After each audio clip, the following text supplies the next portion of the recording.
Guys, what's up, welcome to the world of easy PG पढ़ाई platform. पिछले video lecture में हमने संग्राम सिंह को राजा बना दिया था और रायमल के कुछ पॉजिटिव और नेगेटिव पॉइंट्स पढ़े थे। इस वीडियो लेक्चर में हम राणा सांगा के बारे में डिटेल से पढ़ेंगे। हो सकता है इस वीडियो में पूरा राणा सांगा का कवर ना हो पाए अगले वीडियो लेक्चर में, लेकिन जितना पढ़ेंगे पूरा डिटेल से पढ़ेंगे। सबसे पहले राणा सांगा की बात करते तो कुछ इंटरेस्टिंग फैक्ट्स बता देते हैं। राणा सांगा की जितने भी इन्होंने रूल किया था मई 1509 से 13 जनवरी 1528 तक, ठीक है, 1509 से 1528 तक इन्होंने रूल किया।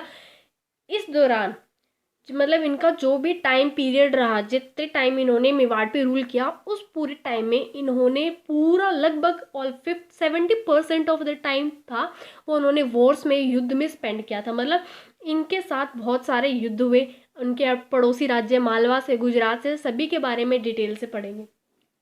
देखो, राणा सांगा के बता दूं, राणा सांगा की एक आंख चली गई थी तो मैंने पहले ही बता दिया था, ठीक है। उनके भाई पृथ्वीराज ने जब तलवार निकाली थी कि तुम क्यों राजा बनोगे, उसमें एक आंख चली गई थी और साथ इनके एक हाथ भी नहीं था और एक पैर भी नहीं था, लेकिन फिर भी इन्होंने बहुत सारे युद्ध लड़े और जीते भी। और इनके पूरे शरीर पे छोटे बड़े 80 घाव थे, ठीक है। 80 घाव के राजा थे ही। पैर नहीं था, हाथ नहीं था, आंख नहीं थी और 80 घाव थे। तो स्टार्ट करते हैं राणा सांगा के बारे में बिल्कुल डिटेल से। तो इनका जो शासनकाल था मई 1509 से 30 जनवरी 1528 तक था। इनका पूरा शासनकाल युद्ध से भरा हुआ था, ठीक है। और इनको सैनिकों का भग्नावशेष भी कहा जाता है, यानी टूटा फूटा सैनिक। किसने कहा? जेम्स टोड ने कहा था ये, ठीक है। जेम्स टोड ने सांगा को सैनिकों का भग्नावशेष कहा, ठीक है। सैनिकों का भग्नावशेष यानी टूटा फूटा सैनिक। अब ऐसा क्यों कहा? क्योंकि इनके एक हाथ नहीं था, एक पैर नहीं था और एक आंख नहीं थी, ठीक है। और इनके शरीर पर पूरे छोटे बड़े 80 घाव थे। अब सांगा के समय, अब सबसे पहले इन्होंने आते ही कुछ पॉलिसीज अपनाई थी। उन पॉलिसीज के बारे में बता देती हूँ। सबसे पहले इन्होंने आते ही क्या किया, मेवाड़ की जो बॉर्डर्स थी, ठीक है, उनको स्ट्रोंग करना शुरू किया, ताकि अगर जो पड़ोसी राज्य है उन पे अटैक करे तो उन्हें संभलने का मौका मिले और वो मेवाड़ अपने हाथ से ना खो दे। इसलिए सबसे पहले मैं पहले ये बताऊंगी कि इन्होंने कौन सी बॉर्डर पर किसको बैठाया और उसको जिस शासन को या जिस पर्सन को उन्होंने उस बॉर्डर पर बैठाया उससे क्या पड़ोसी राज्य को कोई दिक्कत हुई। और गुजरात की वजह से, गुजरात की बात आएगी तब बताऊंगी, अभी सुनो। सबसे पहले जो सिकंदर लोदी थे, सिकंदर लोदी क्या थे? दिल्ली के शासक थे उस टाइम। किस टाइम? सांगा के टाइम। राणा सांगा जब मेवाड़ पे रूल कर रहे थे उस टाइम सिकंदर लोदी दिल्ली में रूल कर रहे थे। और गुजरात में कौन थे? महमूद शाह बेगड़ा। महमूद शाह बेगड़ा कहाँ रूल कर रहे थे? गुजरात में, ठीक है। ये कुछ शासक हैं जो सिकंदर के समकालीन थे, ठीक है, कॉन्टेम्प्रेरी थे। अब मालवा में उस समय कौन थे? मालवा ने बहुत इंपॉर्टेंट रोल प्ले किया है मेवाड़ की हिस्ट्री में। मालवा के कौन थे? नासिर शाह, ठीक है, गयासुद्दीन के बेटे। कुंभा के टाइम में भी हमने इन्हें पढ़ा है, नासिर शाह थे। अब सबसे पहले इन्होंने बनते ही मेवाड़ की सीमाओं को स्ट्रोंग करना शुरू किया, ठीक है। मेवाड़ की सीमाओं को मजबूत करना शुरू किया। अभी तक राणा सांगा ने कितने टाइम तक रूल किया? जेम्स टोड ने इन्हें सैनिकों का भग्नावशेष क्यों कहा? दिल्ली में सिकंदर लोदी थे, गुजरात में महमूद शाह बेगड़ा थे और मालवा में नासिर शाह थे। तब इन्हें पढ़ा है। अब हम पढ़ेंगे कि जो उन्होंने सबसे पहले आते ही बॉर्डर्स को स्ट्रॉन्ग करने का काम शुरू कर दिया। बॉर्डर्स को स्ट्रॉन्ग करना शुरू किया तो उत्तर पूर्व, ठीक है, यानी नॉर्थ ईस्ट में किसकी, जो दिल्ली की तरफ जाता था, यानी सिकंदर लोदी की तरफ जो मतलब दिल्ली की तरफ जो रास्ता जाता था वहां पे उन्होंने किसको बैठाया? करमचंद पवार को। ये करमचंद पवार वही है जो हमने पिछले वीडियो लेक्चर में पढ़ा था, जिन्होंने राणा सांगा की मदद की थी, ठीक है। नहीं पता तो पिछला वीडियो लेक्चर देखें। और साथ ही करमचंद पवार को एक उपाधि भी दी। किसकी उपाधि दी? रावत की उपाधि दी थी करमचंद पवार को।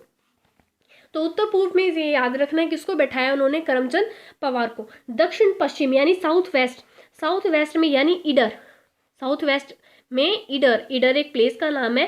पहले ये मेवाड़ में था, ठीक है। राणा सांगा के टाइम में किस में था? मेवाड़ में, लेकिन अब ये गुजरात में काउंट होता है। अभी गुजरात में आता है क्या? ईडर। यहाँ पे भारमल था पहले, ठीक है।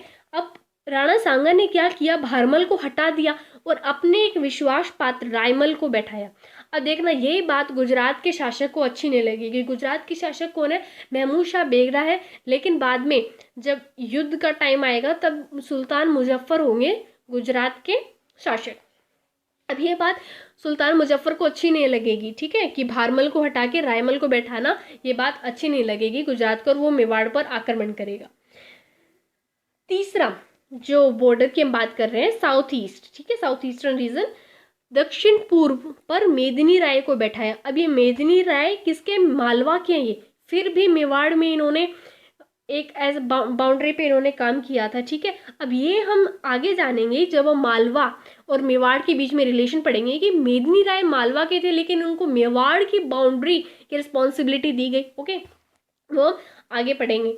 बस अब इतना याद रखना कि हमें दो इंटरेस्टिंग फैक्ट्स पढ़ने कि भारमल को हटाया और रायमल को बैठाया, इससे गुजरात को क्या दिक्कत हुई, और मेदिनी राय जो मालवा के थे, इससे क्या मालवा के थे लेकिन फिर भी मेवाड़ की बाउंड्री की रिस्पॉन्सिबिलिटी किसे दी गई? मेदिनी राय को दी गई। That we are going to discuss. सबसे पहले हम बात कर लेते हैं जो हमारा फर्स्ट क्वेश्चन है, फर्स्ट क्योर जो हमें डाउट आया है, गुजरात और मेवाड़ के मध्य युद्ध। अब गुजरात और मेवाड़ के मध्य यानी भारमल और रायमल को, ये रायमल वो नहीं है, राणा सांगा के पिता नहीं है, रायमल दूसरे हैं। रायमल को बैठाना अच्छा नहीं लगा, ठीक है। हो सकता है कि उन्होंने मतलब कुछ सेटिंग कर रखी हो भारमल से, मेवाड़ से जो भी रॉ मटेरियल वगैरह ले जाते हो, इस वजह से हो सकता है उनका कोई रीज़न। लेकिन बात यह है कि गुजरात को ये बात पसंद नहीं आई कि आपने भारमल को क्यों बैठाया।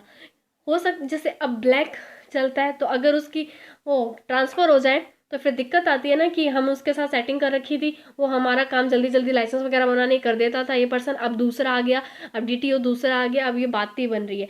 सेम टाइप होता है वैसे ही। तो रायमल ने रायमल को ईडर में बैठाना अच्छा नहीं लगा, ये बात गुजरात को भी पसंद नहीं आई। अब सुल्तान मुजफ्फर ने क्या सोचा, अब अटैक करेंगे, ठीक है, अब मेवाड़ पर आक्रमण करना सही रहेगा। तो उन्होंने 3 पर्सन्स भेजे थे मेवाड़ पे, यानी बेसिकली रायमल पे अटैक करने के लिए, ईडर को जीतने के लिए। सबसे पहले भेजा था निजाम को, निजाम उल मुल्क को, फिर भेजा था जहीर उल मुल्क को, और फिर मलिक हुसैन या मुबारिज उल मुल्क को, ठीक है। 3 पर्सन्स को भेजा था रायमल के खिलाफ। सबसे पहले हम पढ़ते हैं निजाम उल मुल्क ने क्या किया, क्या रायमल को हरा पाए? हाँ, ये रायमल को हरा पाए थे, रायमल को ईडर से भगा दिया था और ईडर पर अपना कंट्रोल बना लिया था। लेकिन रायमल एक बाउंड्री की रिस्पॉन्सिबिलिटी सौंपी है राणा सांगा ने, तो कुछ सोच समझ कर सौंपी होगी। इन्होंने ये भागे जंगल वंगल की तरफ और फिर से अपनी सेना इकट्ठी की और जो निजाम उल मुल्क है उन पर दोबारा अटैक किया और इस बार निजाम उल मुल्क को हरा दिया, ठीक है। फिर से अपनी सेना संगठित की और फिर से निजाम उल मुल्क पर आक्रमण किया और उसे हरा दिया और ईडर पर वापस कंट्रोल किया।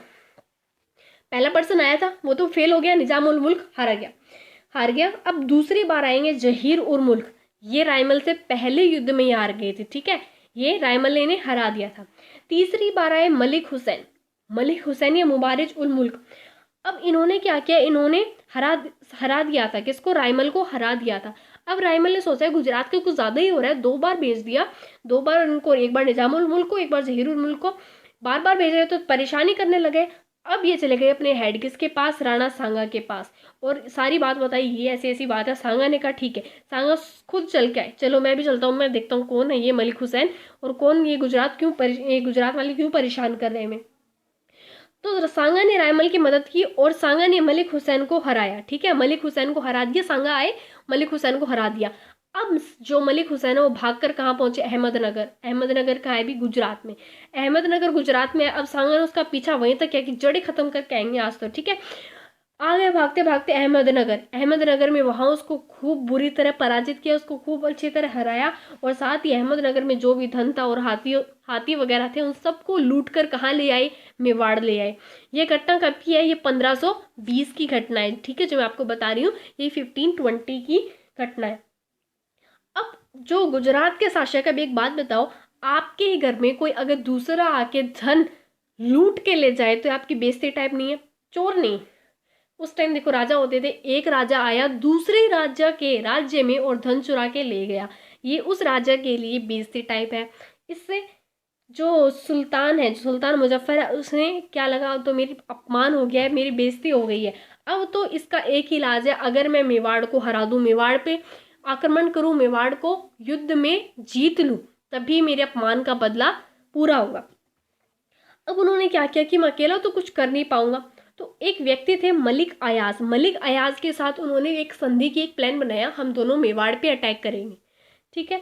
लेकिन मलिक अयाज ने सुल्तान मुजफ्फर को लास्ट में जाके धोखा दे दिया। उन्होंने राणा सांगा के साथ एक संधि कर ली थी, जिसके कारण सुल्तान मुजफ्फर अकेला पड़ गया और उसे अकेले ही गुजरात लौटना पड़ा। इसके बाद मुजफ्फर ने सांगा पर आक्रमण नहीं किया। क्यों? आप 2-3 बार अटैक कर चुके थे, लेकिन उसे हार ही हार मिल रही थी। अब उसने सोचा नहीं, अब अटैक नहीं करेंगे। अब बात करते हैं मालवा व मेवाड़ के बीच। अब मालवा कौन थे उस टाइम? महमूद शाह बेगड़ा। लेकिन महमूद शाह बेगड़ा थे, लेकिन जब ये सब कुछ गुजरात के साथ युद्ध चल रहा था, तब बन चुके थे कौन? महमूद खिलजी सेकंड, ठीक है। ये आ गए थे मालवा के नए शासक। मेदिनी राय मालवा में एक पर्सन है। उस समय उनका मालवा पर बहुत प्रभाव था, ठीक है। सभी मेदिनी राय जी करते थे। अब लेकिन मालवा के जो कुछ एक अमीर थे ना, उनको ये बात अच्छी नहीं लगती थी कि क्या सारे दिन मेदिनी राय, और वो भी अपना जो धन वगैरह चोरी करना चाहते थे, वो भी मेदिनी राय की वजह से नहीं कर पा रहे थे। तो उन्होंने सोचा क्यों ना मेदिनी राय को रास्ते से ही हटा दिया जाए, ऐसा, ताकि वो किसके ऊपर? मालवा के ऊपर, मालवा के शासक के ऊपर अपना प्रभाव जमा सके, ठीक है, अपना अस्तित्व बनाए रखे और मेदिनी राय को रास्ते से हटा दे। ऐसा ही हुआ, मेदिनी राय को हटा दिया गया। अब मेदिनी राय मदद के लिए कहाँ गए? भाग कर आए सांगा के पास। तो सांगा ने उन्हें क्या किया? गागरोन यानी झालावाड़ में जो है, और चंदेरी, अब ये एमपी में है, ठीक है, की जागीर दे दी, और मतलब उस बाउंड्री की रिस्पॉन्सिबिलिटी दे दी कि अभी ना आप संभालो। अब ये बात सांगा की बहुत ही अच्छी थी। क्यों? क्योंकि मालवा से उन्हें भगाया गया था, यानी अब मालवा उनका क्या हो गया था? एक एनिमी रीजन हो गया था, अब एक दुश्मन क्षेत्र बन चुका था। तो दुश्मन के खिलाफ वो बहुत, अगर वो अटैक भी करता है मेवाड़ पे, तो खूब जी जान लगा के लड़ेंगे, ठीक है। अगर मालवा मेवाड़ पे अटैक करता है, कौन से रीजन से? साउथ ईस्ट रीजन से अटैक करेगा, तो वहाँ पे मेदिनी राय का मालवा पे अपमान हुआ था, ही वॉज इंसल्टेड देयर। तो जब भी वो अटैक करेंगे, वो पूरा जी जान लगा के लड़ेंगे, ताकि उनका भी बदला पूरा हो। इसीलिए सांगा ने उनको साउथ ईस्ट रीजन में बाउंड्री की रिस्पॉन्सिबिलिटी दी। अब खिलजी को ये बात पसंद नहीं है कि मेरे ही राज्य के व्यक्ति को मेरे ही खिलाफ यूज किया है सांगा ने। ये बात किसको पसंद नहीं आई? खिलजी को। तो उन्होंने मेवाड़ पे अटैक किया, मतलब बेसिकली गागरोन पे अटैक किया। साथ ही वो मेदिनी राय से भी हो सकता है अपसेट हो, क्योंकि उन्होंने गद्दारी की थी उन्हीं के राज्य के साथ, ठीक है। उन्होंने अटैक किया गागरोन पर, और ये युद्ध क्या कहलाया? गागरोन का दुर्ग। अब 1519 में युद्ध हुआ था।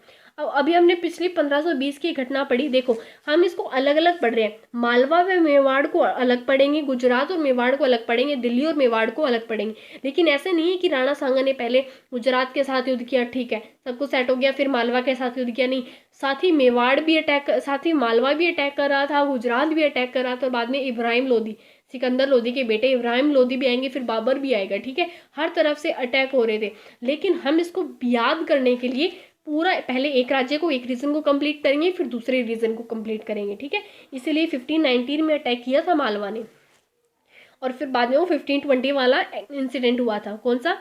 वो धन लूट के लाए थे गुजरात से। अब बात करते हैं, हाँ, अब इसमें सांगा जीत गए थे। खिलजी ने अटैक किया था 1519 में, और गागरोन का दुर्ग, इसमें सांगा जीत गए। और सांगा ने क्या किया? महमूद खिलजी सेकंड को अपना बंदी बना लिया। इस युद्ध में खिलजी को हरा दिया और इसे अपना बंदी बना लिया। इस युद्ध में खिलजी का एक शहजादा असफ खान भी मारा गया था। अब ऐसा ही कुछ राणा कुंभा ने किया था। उनके टाइम में महमूद खिलजी फर्स्ट थे, और राणा सांगा के टाइम में महमूद खिलजी सेकंड है। खिलजी को अपना बंदी बना लिया, और जब खिलजी ने हाथ पैर जोड़ के आगे अच्छा फ्यूचर में एक अच्छा राजा बनने की प्रतिज्ञा ली, तो सांगा ने क्या किया? उसे छोड़ दिया, जैसे कि कुंभा ने किया था। और साथ ही एक क्या दिया? एक रत्न जड़ित मुकुट भी दिया, और एक सोने की बेल्ट दी। एक सोने का बेल्ट दिया, लेकिन कुंभा ने सिर्फ छोड़ दिया था। जैसे कि कुंभा ने उसे छोड़ा, तो उसने फिर से अपनी सेना बनाई और अटैक किया। क्या इस बार भी वैसा ही करेगा? ये महमूद खिलजी सेकंड, नाम सेम है। अब निजामुद्दीन एक राइटर है, जिन्होंने क्या लिखी है? तबकाते अकबरी लिखी है। इस बात को लेकर सांगा की तारीफ की। आगे बताऊंगी कि इसमें तारीफ करने की क्या बात थी। कुछ इतिहासकारों ने इसे सांगा की अदूरदर्शिता बताई, क्योंकि यही गलती राणा कुंभा ने की थी महमूद खिलजी फर्स्ट को छोड़कर। हालांकि कुछ इतिहासकारों ने इसकी तारीफ सांगा की तारीफ भी की कि मेवाड़ और मालवा के बीच, अब देखो कुछ ने तारीफ की और कुछ ने ऐसे सांगा की अदूरदर्शिता बताई, लेकिन बेसिकली सांगा ने एक अच्छा काम किया था, तारीफ लायक काम था कि उसने महमूद खिलजी को छोड़ दिया। अब महमूद खिलजी को छोड़ना सब मतलब तारीफ के काबिल क्यों था काम, सुनो।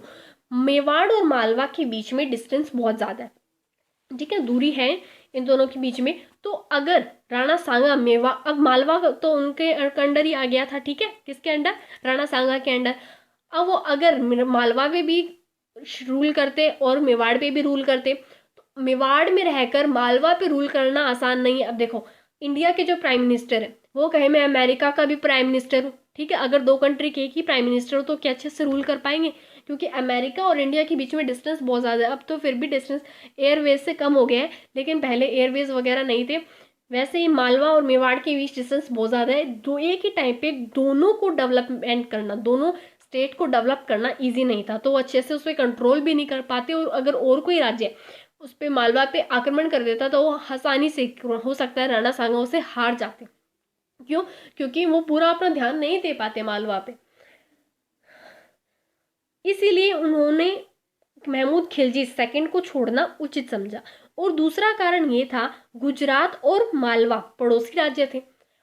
अब उन्होंने अपना उदार व्यवहार शो किया, सांगा ने उदार व्यवहार शो किया, मतलब सिंपैथी दिखाई है महमूद खिलजी सेकंड की तरफ।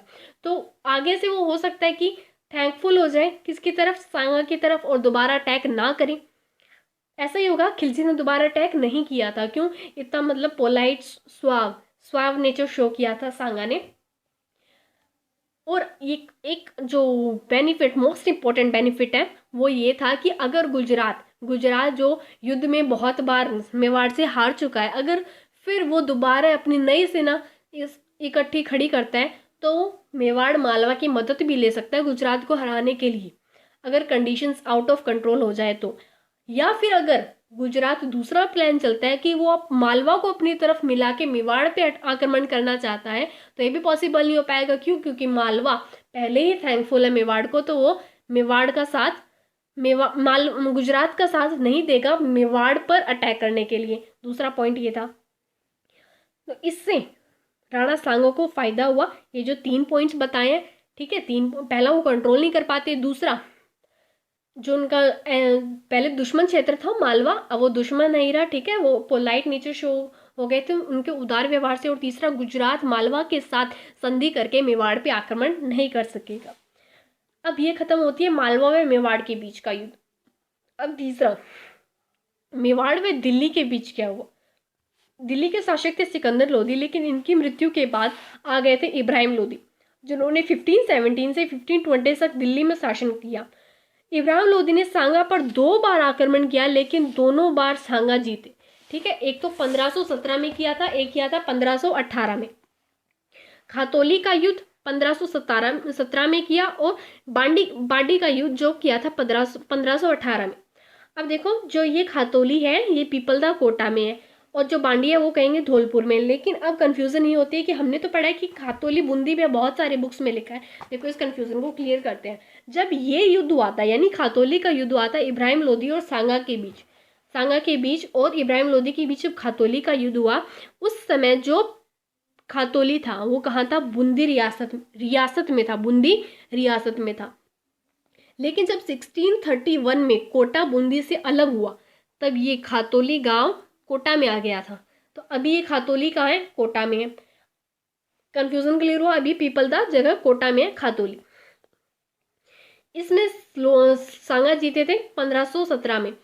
फिर से इब्राहिम लोदी दिल्ली के शासक थे। दिल्ली के शासक मतलब भारत के शासक, यानी सबसे शक्तिशाली शासक। अगर उनको हरा दिया है मेवाड़ के एक राजा ने, तो ये इब्राहिम लोदी के लिए बेइज्जती की बात थी, अपमान हुआ था। तो उन्होंने फिर से अपनी सेना बनाई और फिर से मेवाड़ पर अटैक किया। इस बार बांडी का युद्ध, बांडी धौलपुर में है 1518 में, लेकिन इस बार फिर उन्हें हारना पड़ा। अब सभी इब्राहिम लोदी का, जो उन्हीं के दरबार के लोग इब्राहिम लोदी का अपमान करने लग गए थे, यानी दिल्ली के दरबारी अब इब्राहिम लोदी का अपमान करने लगे थे कि आप पावरफुल नहीं हो, आप दिल्ली के शासक बनने के लायक नहीं हो। क्यों, क्योंकि एक छोटे से मेवाड़ के राजा ने दिल्ली के शासक को हरा दिया। तो अब जो सत्ता की सुई है वो मेवाड़ की तरफ घूमने लगी थी। सभी को ये लगने लगा था कि मेवाड़ ही वास्तव में सबसे शक्तिशाली राज्य है। और एक और 1518 में जो युद्ध हुआ था, इसका नेतृत्व किया था मियाँ माखन और मियाँ हुसैन ने। ठीक है, मियाँ माखन और मियाँ हुसैन ने। अब जो राजपूत शासक थे, और ठीक है, राजपूत शासक थे, उनका सांगा की तरफ और भी आदर बढ़ चुका था। क्यों? क्योंकि उन्होंने इब्राहिम लोदी यानी दिल्ली के शासक को हरा दिया था। इस वीडियो में इतना ही। आगे हम पूरा बाबर के बारे में पढ़ेंगे, बाबर की एंट्री होगी, बाबर कौन थे, बाबर के बारे में भी पूरा पढ़ेंगे, इब्राहिम लोदी, पानीपत का युद्ध भी पढ़ेंगे। ठीक है, नेक्स्ट वीडियो लेक्चर में। And today's bonus tip is atrocious. Atrocious, ATROCIOUS। Atrocious means cruel या टेरिबल, मतलब भयावह या क्रूर, टेरिबल। ठीक है, टेरिबल, एट्रोशियस मीन्स क्रूअल या टेरिबल। इससे रिलेटेड मतलब जो क्रूर या टेरिबल, हॉरिबल काम हो, ठीक है, भयावह, इसका सेंटेंस ये हो सकता है, hunting and poaching of animals is really atrocious act, thank God it is band in India. कि मतलब जानवरों का शिकार करना बहुत ही एट्रोशियस एक्ट है, यानी क्रूर भरा काम है। थैंक गॉड ये इंडिया में बैन हो चुका है। मिलते हैं नेक्स्ट वीडियो में। Till then bye bye, take care, thank you.